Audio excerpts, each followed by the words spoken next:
Yo, what up, boys? No trades today. There's just a bunch of chop all day. Well, until like 11:30, but I was off the charts I think by like 10. Because what is this? Like what? Yeah, there was literally nothing all day. With all the, I don't even know what's going on.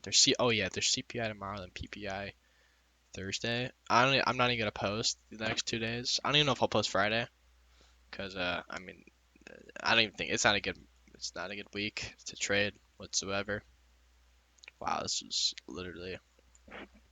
What my bias for today was, though, I wanted to see these London lows get taken out, but obviously that never happened, especially right off rip, because what is this market open?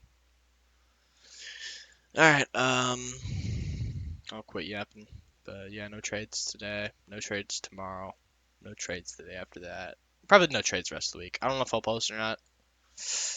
We'll just see. Probably not. And yeah, have a good one, boys.